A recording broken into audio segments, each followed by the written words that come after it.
CBSE board के सभी बच्चों के लिए हम मैथमेटिक्स में टेंजेंट और नॉर्मल के बारे में डिस्कस करेंगे आज। टेंजेंट और नॉर्मल,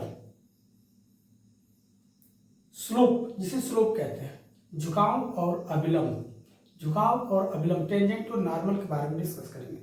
दोस्तों हम आपसे बता दें कि 6.3 एक्सरसाइज 6.3 एप्लीकेशन ऑफ डेरिवेटिव से class 12th UP and CBSE board के लिए application of derivative exercise 6.3 class 12th के सभी स्टूडेंट के लिए, सभी बच्चों के लिए टेंजेंट एंड नॉर्मल से हमारा टॉपिक होगा। ध्यान दीजिए।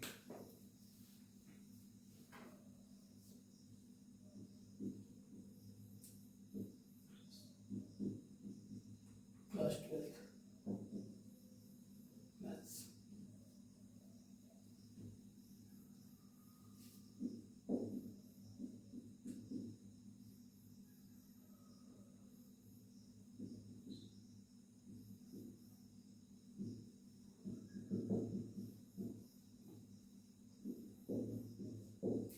Class 12th math UP CBSE board exam, ये है आज का हमारा topic tangent and normal.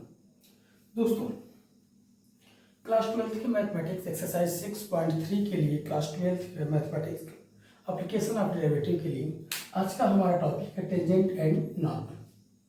Tangent and normal में हम आपको बताएंगे टेंजेंट और नॉर्मल फाइंड करना है। टेंजेंट और नॉर्मल को बताने से पहले कुछ आपको हम टिप्स बताते हैं, कुछ पॉइंट बताते हैं जो आपको अपने दिमाग में नोट करना होगा। दोस्तों देखिए, टेंजेंट, टेंजेंट का मतलब होता है स्लोप, झुकाव। टेंजेंट का मतलब होता है स्लोप यानी झुकाव, और नॉर्मल का मतलब होता है अभिलंब यानी एक दूसरे के लंबवत। जैसे यहां पे हमने x axis, y axis, x dash axis और y dash axis,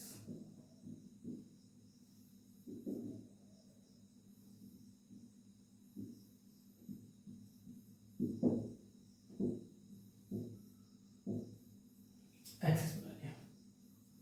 x axis से अगर स्लोप की बात करते हैं ये थीटा हो गया, लेकिन अगर हम अभिलंब की बात करते हैं तो अभिलंब, सपोज दैट कि कोई लाइन इस प्रकार है और इस पर कोई लंबवत है ऐसे कि जो 90 डिग्री का एंगल बना है, तो एक लाइन आपका एल है और दूसरा लाइन आपका एम है, तो एल और एम एक दूसरे के बीच 90 डिग्री का एंगल बनाता है, ये अभिलंब हो गया।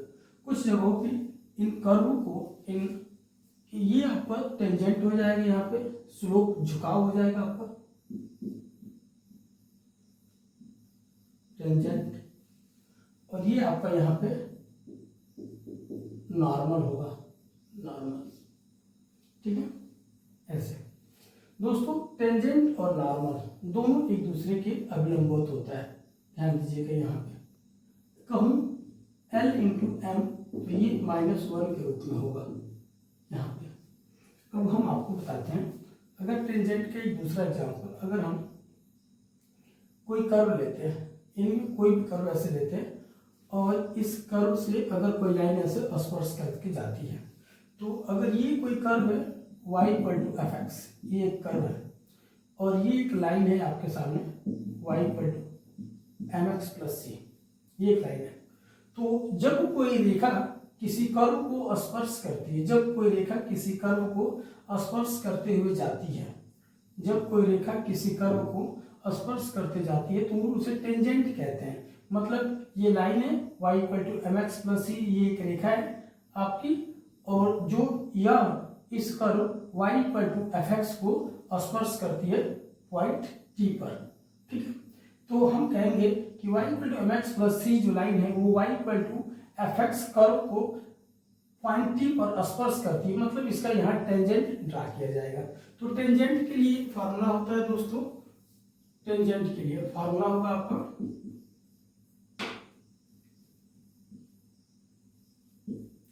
टेंजेंट के लिए y - y1 = m ब्रैकेट में x - x1। इसको आप ऐसे भी लिख सकते हैं y - y1 = dy/dx of bracket में x - x1। अब आप बता दें ये टेंजेंट का इक्वेशन है कैसे। इसमें x1 और y1 पॉइंट है, ये आपका पॉइंट है, मतलब ये एक रेखा है y = mx + c जो कर्व y = fx को पॉइंट T पर स्पर्श करती है, जिसके निर्देशांक x1 और y1 है। मतलब एक रेखा जो बिंदु x1 y1 से होकर गुजरती है, जिसका झुकाव x एक्सिस के से, जिसका झुकाव क्या है m है। मतलब m का मतलब आपका हो गया dy/dx, dy/dx। मतलब ये आपका टेंजेंट का फॉर्मूला हो गया आपका कि उस रेखा का समीकरण ज्ञात कीजिए, उस रेखा का समीकरण ज्ञात कीजिए जो x1 y1 से होकर जाता है और जिसका झुकाव x एक्सिस से m = dy/dx है। तो उस रेखा के लिए ये समीकरण होगा आपका y - y1 = dy/dx of x - x1। यानी दिए हुए एक बिंदु से होकर जाने वाली रेखा का समीकरण जिसका x एक्सिस के साथ झुकाव dy/dx है। तो ये उसके लिए आपके लिए इक्वेशन होगा दोस्तों y - y1 = dy/dx ब्रैकेट में x - x1। तो ये टेंजेंट का फार्मूला होगा।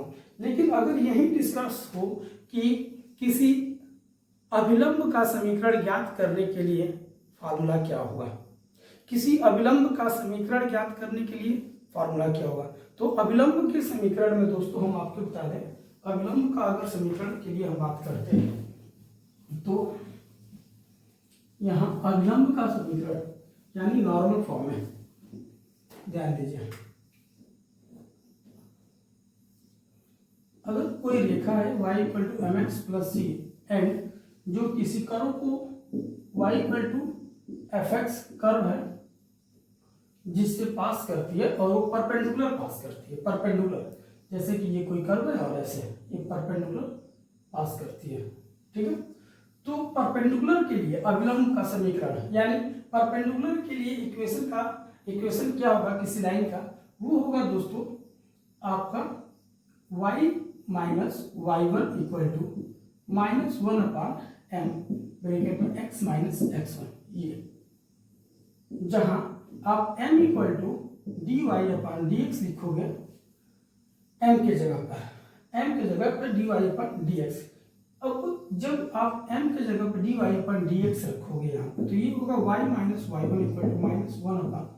-1/dy/dx x - x1। इसका क्रॉस मल्टीप्लाई करके इसको अगर इधर करते हैं दोस्तों तो ये होगा आपका y - y1 dy/dx plus x - x1 = 0। ये आपका अभिलंब का समीकरण होगा। दोस्तों आपको बता दिया जाए कि ये टेंजेंट के लिए और ये आपका हो गया नॉर्मल के लिए, अभिलंब के लिए।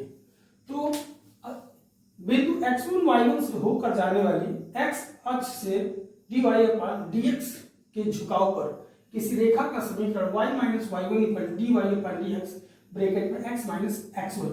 यानी टेंजेंट फाइंड करने के लिए लाइन का equation y - y1 = m of x - x1, जहां dy/dx का मतलब m होता है स्लोप, जिसको आप स्लोप कह सकते हैं, स्लोप यानी m dy/dx। ये जो होता है दिए गए लाइन y = mx का अवकलन कर लिया जाता है। जब कोई लाइन y = mx + c दिया है और इसका जब हम अवकलन करते हैं तो ये dy/dx होता है और m बच जाएगा x का 1 और प्लस c का 0, यानी m = आपका हो जाएगा dy/dx। ओके दोस्तों, तो ऐसे आप कोई भी अगर स्ट्रेट लाइन का इक्वेशन दिया हो, अगर कोई भी आपको इक्वेशन पता हो y = mx + c या y और x के फॉर्म में कोई इक्वेशन पता है तो उसका x के सापेक्ष अगर आप अवकलन कर देते हो तो x के सापेक्ष अवकलन करने से आपको m मिल जाता है यानी dy/dx मिल जाता है। जब आप m यानी dy/dx यानी स्लोप फाइंड करते हो तो टेंजेंट का इक्वेशन होता है y - y1 = m ब्रैकेट में x - x1। यानी किसी टेंजेंट का इक्वेशन फाइंड करने के लिए फार्मूला आप यूज करेंगे y - y1 = dy/dx ब्रैकेट में x - x1, जहां m स्लोप है, रेखा का झुकाव है, जिसका मान होता है m = dy/dx।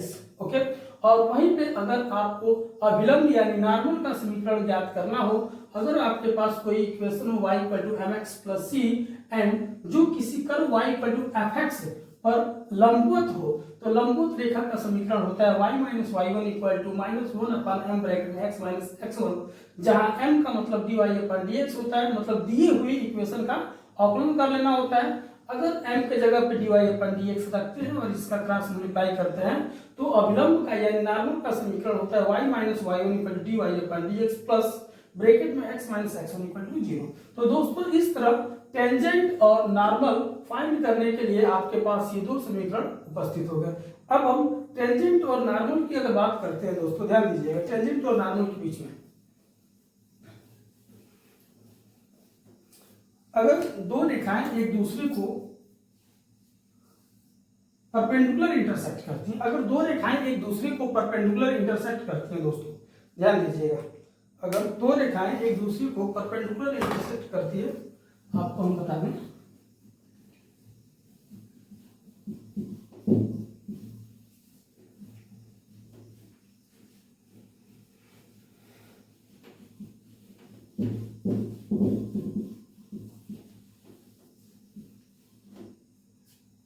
अगर दो रेखाएं, अगर एक रेखा है y equal to m1x plus c और दूसरी रेखा है y equal to m2x plus c, अगर ये दो रेखाएं हैं और दोनों एक दूसरे को परपेंडिकुलर इंटरसेक्ट करती हैं, परपेंडिकुलर, ये दोनों एक दूसरे के परपेंडिकुलर, मतलब एक ऐसे हो तो एक ऐसे हो, ठीक है, और यहाँ परपेंडिकुलर इंटरसेक्ट करती है, ओके। तो इस दोनों रेखाओं का एक दूसरे के प्रति जो स्लोप है m1 और m2 है, तो दो रेखाएं जब एक दूसरे को परपेंडिकुलर स्लोप इंटरसेक्ट करेगी तो इंटरसेक्टिंग पॉइंट इन दोनों में रिलेशन होगा, इन दोनों का जो स्लोप है, जो झुकाव है, उसमें m1 into m2 equal to minus one, जिसे आप लिख सकते हो m1 equal to minus one upon m2 या m2 equal to minus one upon m1, ये लिख सकते हो आप।